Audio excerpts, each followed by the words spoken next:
Mga kabunyog, mga kababayan, welcome sa isa na namang episode ng ating oras-oras na komentaryo. Kasama po ang inyong lingkod, si Attorney Enzo Recto. Basta po may mainit na issue, basta po may mainit na kaganapan, makakasama po ninyo ang inyong lingkod, si Attorney Enzo Recto, Attorney Ricky Tumutorgo, at tayo po ay magbibigay ng paliwanag, tayo po ay magbibigay ng paglilinaw para po sa ating mga kababayan. Okay, so ito, si Maharlika. Alam naman natin yan si Maharlika. Yan ngayon ang bumibira ng bumibira sa kay Lisa Araneta at kay Marcos Jr. eh. Ha? Dati yan loyalista ng Marcos. DDS din yan. Ano rin yan? Sumuporta rin yan kay Duterte nung presidente si Duterte. Pero mas grupo yan ni Marcos. Kasi naman, nung panahon ni Duterte, ang mga Marcos loyalist o mga loyalista ng Marcos, sumusuporta rin kay Duterte. Pero dating sa loyalty, mas Marcos sila. Kaya nung tumakbo si Marcos, Marcos na Marcos ito. Itong si Maharlika. Kaya lang, nung sabi nila, nabudol daw sila ni Marcos, magkakasama yan. Si Glenn Chong, si Trixie Cruz Angeles, si Victor Rodriguez, sila na ngayon ang mga magkakasama. Kasama na sila sa SMNI, nila Celes, nila Badoy, nila Roque, yan, magkakasama na sila. Galit na sila kay Marcos. At ito yung naglalabas lagi ng mga intriga kay Lisa Araneta, kay Marcos Jr. At ang paborito nila ngayon na issue, itong pulburon video daw.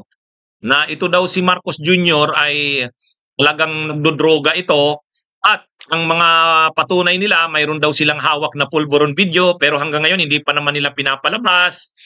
Tapos mayroong PDEA report daw noong 2012 na ito, sabi nito ni Maharlika, na kinakalat naman ng mga vloggers ng DDS, ng mga trolls at ng mga supporters nila, na si Marcos Jr. daw ay talagang involved yan sa droga, nagdodroga daw talaga yan, nagpupulburon, nagsasyabu, nagkukokaine, at ang patunay niya noong 2012, di umano, mayroong report ang PDEA na dapat nang arestuhin, iproyekto itong si Marcos Jr.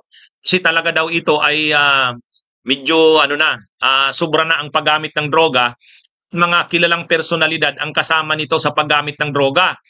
Ang isa pa nga daw sana sa isabay na huhulihin kasi yun daw ang kajaming-jaming ni Marcos Jr., si Maricel Soriano. Ano ba yan? Star for all seasons ba yan? Ano bang kay Maricel Soriano? Tawag sa kanya. Kung sino Honor ay superstar. Hindi ko alam. Anong tawag ba kay Maricel Soriano? Anyway, ano pala yan eh. Lagit din pala yan ng PDEA noon. Ngayon, ito daw si Marcos Jr. at si Maricel Soriano, may picture pa daw ito na nagpupulburon, nagdodroga. At may video pa daw. Nag-file ng report ang PDEA na arestuhin na ito, iproyekto na itong dalawang ito, si Maricel Soriano at si Marcos Jr. Ang nag-prepare di umano ng report na yon sa PDEA ay isang PDEA agent. Nung una, hindi pa sinasabi kung sino yon. Sino yung PDEA agent na yon? Kasi may pinipresent silang papel na may nakapirmang PDEA agent. Inano yung pangalan Sinedan, so hindi kilala. So ngayon, ang latest, mayroon na, ipipresent na daw ni Maharlika, pinakita na yung mukha, in-interview na ni Maharlika. Ito, yan nakikita nyo sa kanan. Dating PDEA agent yan. Ang pangalan pala niyan, Jonathan Morales. Jonathan Morales. Yan daw yung nag-prepare ng report noong March 2012 na nag-report siya sa kanya mga superiors na arestuhin na o iproyekto na si Marcos at si Maricel Soriano. Kasi nga, mga kilalang personahe na medyo talamak ang pagdadrugs. Kaya lang, hinarang daw yung operation na yon, may galing daw sa Malacanang, 2012 po yan. Ang pinagdududaan nga nila si Ochoa daw eh. Kasi si Ochoa daw, law partner ni Lisa Araneta sa law office. Yung most. Marcos, Ochoa, si Rapiutan. Kaya dahil nung panahon na yan na 2012, ang presidente ay si Pinoy, malakas naman si Ochoa niyan kasi executive secretary. Malakas naman si Lisa Araneta kay Ochoa kasi law partner doon sa most, sa law office. Kaya hindi raw yan natuloy. Kumbaga may tawag daw sa Malacanang. Hindi daw yan. Kaya ito, Pero ngayon, pinipresent na daw nila Maharlika itong si Jonathan Morales. Oh. Parang ang ginagawa nila Maharlika, parang installment, paunti-unti. O ngayon, ipinipresent na nila itong si Morales. Ito na daw. Ito na daw yung PDEA agent na huhuli sana kay Marcos noon. Kaya ito, yan ngayon yung narrative ng mga DDS. Sabi dito, headlines today. PDEA agent nagsalita na, Maricel Soriano at Junior, may picture talaga. May picture na sumisingot sila. Yan yung yan yung mga kumakalat ngayon ng mga vlogs ng mga DDS, Ito pa, PDEA agent nagsalita na. Ako sana huhuli kay Marcos Jr., sabi nito ni Morales.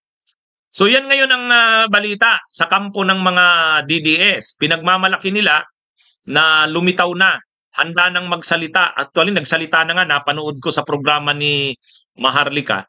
Pero ang problema, nung ni-research ko ang pagkatao nitong Jonathan Morales, ay ano rin pala to?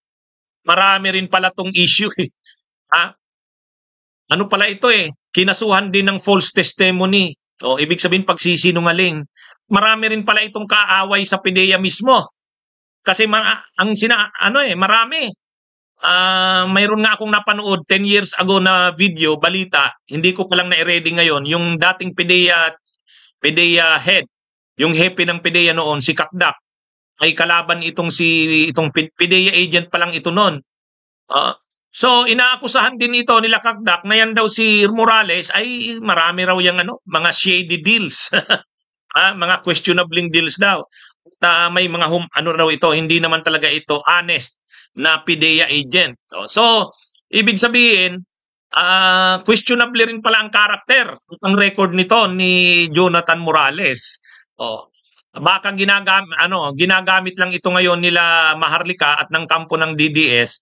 Siyempre kung para kailangan kasing may magsalita ito ngayong ang problema, hindi naman pala malinis ang karakter at pagkatao nito, yung integrity nito, questionable rin. Kaya ako mga kabunyog, hindi tayo basta-basta naniniwala dito sa mga issue na to ng pulburon. Hindi naman tayo nagtatanggol kay Marcos. Pero hindi rin tayo basta-basta naniniwala dito sa mga DDS tulad nitong kay Maharlika. tayo kasi nasa katotohanan.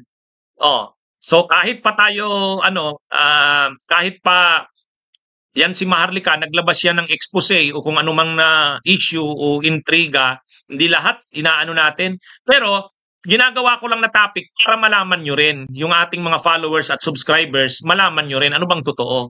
So yun na nga, inilabas yan ni Maharlika, yan daw ang kanilang testigo, yan daw yung PDEA agent na huhuli sana nun kay Marcos. Kaya kaliwat kanan ngayon, baha yung mga social media.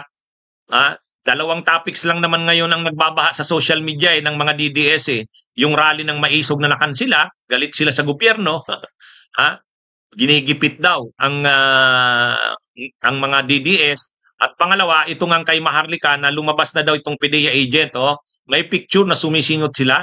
Si Maricel Soriano saka si Marcos Jr. At itong PDEA agent na huhuli sana nun kay Maricel Soriano at Marcos Jr. ay lumitaw na. Ang pangalan, Jonathan Morales. In-interview ni Maharlika.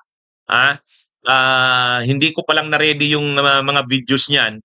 Mamaya, lalabas yan dito pa rin sa Insurrecto. At saka sa Informador. Yung mga videos na ganyan, pinalabas namin yan, tinitipon muna ng mga staff ko. Pero inuuna ko nang ibalita sa inyo, dinidiscuss ko na para updated kayo. So yan ngayon ang kumakalat sa social media tungkol dito sa PDEA agent na ito. Na di umano, yan yung PDEA agent daw na magpoproyekto sana na maaresto si Marcos Jr. at si Maricel Soriano. Ang pangalan niyang PDEA agent, Jonathan Morales. Nang sinerch ko naman, questionably pala ang karakter at integridad niyan. Marami rin palang kasong kinakaharap niya. Kaya hindi rin ka panipaniwala Anyway, tulad ng nasabi ko, mamaya lang mga kabunyog, marami tayong mga videos na ilalabas tungkol dyan para mas ma-inform ang ating mga viewers. Basta po, wag po kayong titigil na sumusubaybay sa aking mga talakayan, sa aking mga programa, sa Insurrecto man yan, sa Attorney Ricky Tumutorgo, sa Bunyog Pagkakaisa public page, sa Facebook man o sa YouTube. Dahil dito po, lagi lang po tayong sa katotohanan. Lagi lang po tayong para sa bayan. Wala po tayong among pinagsisilbihan. Tayo po, lagi lang po tayo sa katotohanan. Lagi lang po tayo na para sa bayan. Mabuhay po tayo. Magandang araw po sa inyong lahat. Bunyog, bunyog, halikan na kasama ka. Bunyog, kapag buklod ay may pag-asa. Luzon, Visayas, Mindanao, isa ang pananaw. Sa bagong Pilipinas ang bunyog isisigaw. Bunyog,